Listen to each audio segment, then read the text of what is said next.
దేవుని పరిశుద్ధ నామానికి మహిమ కలుగును గాక. కూడి వచ్చిన ప్రతి ఒక్కరికి నా హృదయపూర్వక వందనాలు. నేను నిన్నటి దినం ప్రార్థించుచుండగా దేవుడు నాకు చెప్పిన 5 మాటలను మీకు చెప్తాను. సంఘం ఎలా ఉంటే దేవుడు అంగీకరిస్తాడు, ఆయన రాకడలో మనం ఎలా ఉంటే మనకు ఎలాంటి స్వభావాలు కావాలో నేను ఒక 5 విషయాలు చెప్తాను. మొదటగా, మనం పాపం చేసినప్పుడు దేవుని ఎదుట మనం మరలా క్షమాపణ పొందాలి. పాపాలను ఒప్పుకొని విడిచిపెట్టాలి. అప్పుడు మనల్ని దేవుడు అంగీకరిస్తారు. రెండవది, మనము దేవునికి, ఆయన సన్నిధికి ప్రథమ స్థానం ఇవ్వాలి. అంటే ఆదివారం దినము దేవుని దినము కనుక సమయానికి వచ్చి కూర్చోవాలి. ఆరాధన 9 గంటల కంటే మనం 9:30కి 10 గంటలకు వస్తాం. అలా కాకుండా దేవుడు 9 గంటల కంటే ఆయన ముందే వచ్చి సింహాసనం వేసుకొని కూర్చుంటాడు కనుక యేసయ్య కంటే ముందుగా మనం వస్తే ఆశీర్వదించబడతాం. మూడవది, ప్రతి విషయానికి మనం సనగకూడదు. అరే, ఈ చర్చిలో ఫ్యాన్లు లేవేంటి, పాస్టర్లకైతే మంచిగా ఏసీలు అవి ఇవి ఉంటాయి, మనకు చైర్లు కూడా చక్కగా వేయట్లేదు ఏంది అని సనగకూడదు. అసలు సనగకుండా ఏ విషయమైనా, నష్టమైన కష్టమైన దేవుని స్తుతించుచు ఆరాధించుచు ఉండాలి. ఇశ్రాయేలు ప్రజలు సనగారు, అందుచేతనే వాళ్ళు కానానుకు చేరలేకపోయారు. మనం దేవుని స్తుతించి దేవుని నామాన్ని కీర్తించి మనం అంగీకరించబడతాం. నాలుగవది, మనం ఇతరులను క్షమించాలి. దేవుడు మనల్ని క్షమించిన ప్రకారం మనం ఇతరులని క్షమించాలి. అలా ఉంటేనే దేవుడు మనల్ని అంగీకరిస్తాడు. ఐదవది, మనం ఆత్మపూర్ణులమై ఉండాలి. ఆత్మ లేనివాడు నా వాడు కాడని దేవుని వాక్యం సెలవిస్తున్నది కనుక మనమందరం ఆత్మపూర్ణులమై ఉంటేనే దేవుడు మనల్ని అంగీకరిస్తాడు. ఈ విషయంలో మన హృదయంలో చేర్చుకొని మన జీవితాలను సరిచేసుకుందుముగాక. నా కోరిక, నా ప్రార్థన, నా విశ్వాసం ఏమిటంటే మనల్ని, మన సంఘాన్ని దేవుడు అంగీకరించి ఆయన రాకల్లో ఏ ఒక్కరిని వదలకుండా దేవుడు అందరిని అంగీకరించి ఆయన రాకడకు మనల్ని సిద్ధపరుచుతాడని. దేవుడి చిన్న మాటలు మీ హృదయాలలో దీవించునుగాక. Amen, amen, amen. ఇప్పుడు ఇద్దరు విశ్వాసుల మధ్యలో ప్రార్థనని చూద్దాం.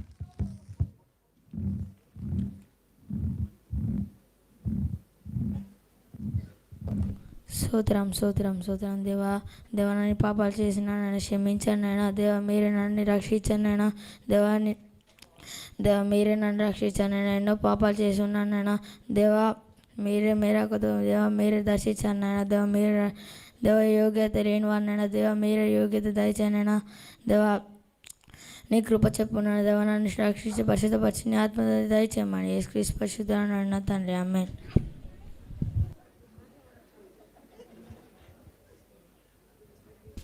స్తోత్రం స్తోత్రం స్తోత్రం. అయ్యా నన్ను క్షమించాను. నేను ఎత్తబడ్డాడు మీ కృప చూపానైనా, అంగీకరించబడ్డాడు కృప చూపానైనా. నా పాపశాప నుండి క్షమించానైనా. అరే, మనకి ఇప్పుడు పార్టీ ఉన్నది, ఒకసారి మన ఫ్రెండ్కి ఫోన్ చేద్దాం. హలో, అరే. హలో. అరే, మన పార్టీ ఎప్పుడు ఉంది చెప్పు. ఇవాళ ఈవినింగ్. అమ్మ నాకు లొకేషన్ పంపిస్తున్నా, త్వరగా పంపి. ఓకే. క్షమించాను నాయనా, మీరే కాపాడదేవా. అయ్యా క్షమించానైనా, కాపాడదే. అరే హలో, పంపిరా. పంపిస్తున్నా, పంపి. స్తోత్రం యేసయ్యా, యేసయ్యా క్షమించిన ఆయన. లొకేషన్ అయితే వచ్చింది, మనం తర్వాత ప్రార్థన చేసుకుందాం. యేసునామమున అడిగి వేడుకుంటున్నాం తండ్రి, ఆమేన్.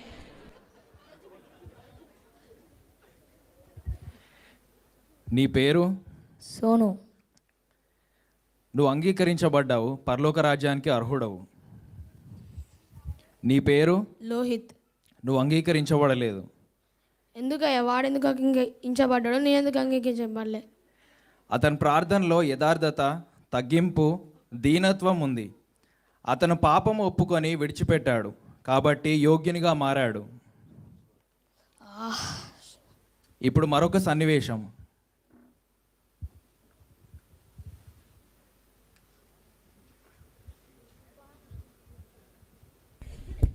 అబ్బా, చాలా లేట్ అవుతుంది, చర్చికి తొందరగా వెళ్ళాలి, మళ్ళీ పాట స్టార్ట్ అయిపోతాయి, ఇంకా 10 minutes ఉంది, తొందరగా వెళ్ళాలి. సండే వస్తే చాలు ఊకే అన్న హాలిడే ఎందుకు ఇస్తాడో ఏమో తెలియదు, ఎందుకు ఇస్తలేడో ఏమో తెలుస్తలేదు. నిరీక్షణ అన్న లేట్ వస్తాడు, మనం మెల్లగా పోదాం చర్చికి. అన్న 11:30కి వస్తాడు, మనం 10:30 కల్లా పోదాం.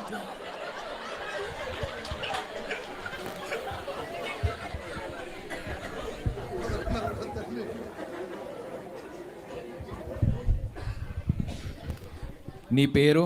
నా పేరు చెర్రీ. నువ్వు అంగీకరించబడ్డావు.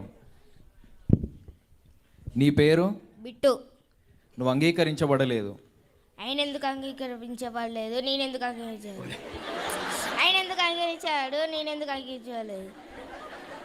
అతడు ఆదివారం రోజు దేవునికి మరియు దేవుని సన్నిధికి ప్రాధాన్యం ఇచ్చాడు, దేవుణ్ణి గణపరిచాడు, అందుకే అంగీకరించబడ్డాడు. ఇప్పుడు మరొక సన్నివేశం.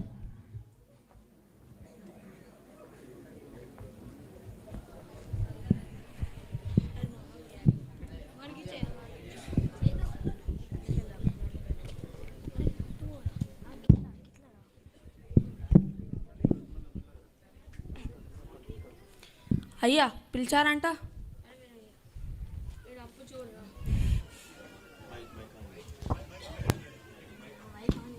అరే మీరు అప్పు చూడరు. అరే నేను 3,60,00,000 ఇచ్చేది ఉంది.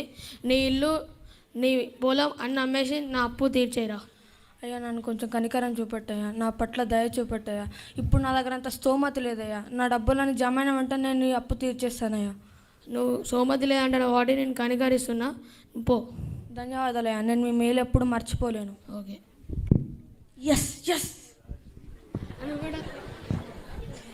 ఏడ్రాడు. అరే నా 50 రూపాయలు ఎప్పుడు ఇస్తావురా? కనికరం చూపండి అయ్యా. కనికరం లేదు, తొక్కలేదు, పాడలేడు. ఇప్పుడు అయ్యా ఇచ్చేస్తానయ్యా, ఇస్తా అయ్యా. అయ్యా ఎందుకయ్యా? అయ్యా అరే నేను 3,60,00,000 క్షమించా కదా, వాడిని 50 రూపాయలు ఎందుకు క్షమించలేకపోతున్నావు? అయ్యా అంటే అది అరే వాడిని జరిసాలే అయిపోయినరా, నా డబ్బులు ఇచ్చే అంతసేపు.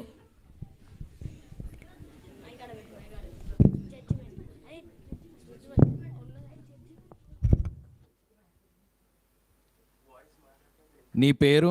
లోహిత్. నువ్వు అంగీకరించబడ్డావు, పరలోక రాజ్యానికి అర్హుడవు. నీ పేరు? హర్షన్. నువ్వు అంగీకరించబడలేదు. అదేంటయ్యా, ఆడెందుకు అంగీకరించబడ్డాను, నేను ఎందుకు అంగీకరించబడలేదు? దేవుడు మన పాపాలను క్షమించిన ప్రకారము మనము కూడా ఇతరులను క్షమించబద్దులమై ఉన్నాము. నువ్వు ఇతరులను క్షమించలేకపోయావు కాబట్టి నువ్వు అంగీకరించబడలేదు. ఇప్పుడు మరొక సన్నివేశం.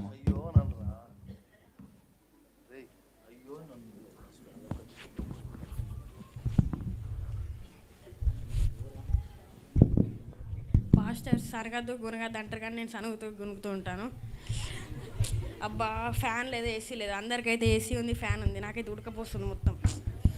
అబ్బా అబ్బా అబ్బా టైం 1 అవుతుంది, ఆకలి అవుతుంది ఘోరంగా. అన్నేమో మెసేజ్ ఇంకా అయిపోలే. అబ్బా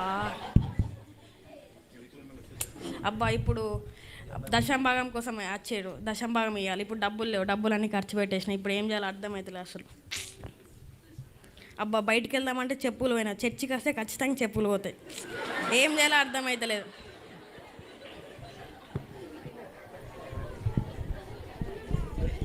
ఏసయ్యా నీకు వందనాలయ్యా.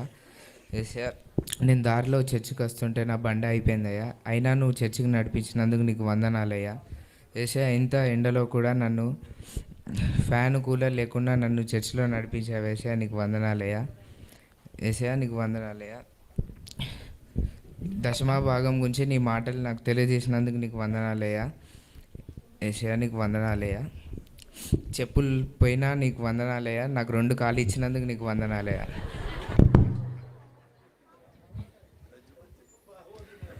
నీ పేరు? జాయ్. నువ్వు అంగీకరించబడ్డావు, పరలోక రాజ్యానికి అర్హుడవు. నీ పేరు? లక్కీ. నువ్వు అంగీకరించబడలేదు. అయ్యా తను ఎందుకు అంగీకరించబడ్డాడు, నేను ఎందుకు అంగీకరించబడలేదు? సనగకుండా గునవకుండా తన జీవితంలో ఏది జరిగినా దేవుని స్తుతించాడు కనుక అంగీకరించబడ్డాడు. ఇప్పుడు మరొక సన్నివేశం. అబ్బా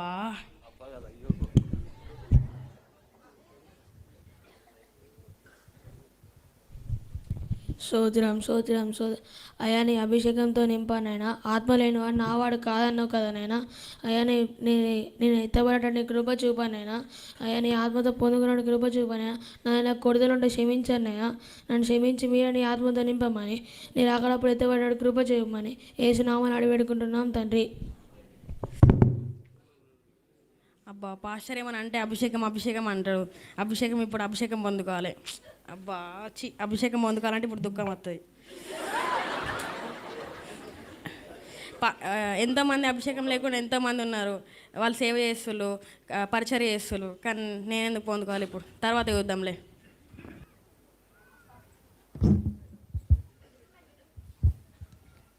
నీ పేరు?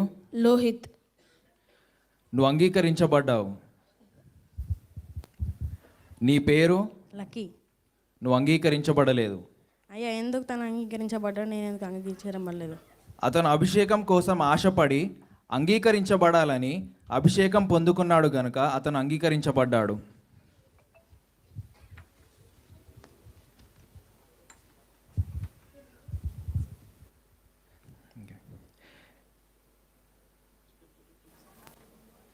దీన్ని బట్టి మనలను మనం ఒకసారి పరీక్షించుకుందాము. మనం దేవుని ఎదుట యథార్థవంతులుగా ఉన్నామా? మరి ప్రతి ఆదివారము దేనికి ప్రాముఖ్యతనిస్తున్నావు? నీ సొంత పనులకా లేక దేవుని సన్నిధికా? ఎవరి మీద సనుగుతున్నాము? సనిగి దేవుని ఎదుట యోగ్యులుగా నిలవగలుగుతావా? క్షమించగలుగుతున్నామా? అభిషేకం లేకనే విశ్వాసి అనే భ్రమలో ఉన్నావా?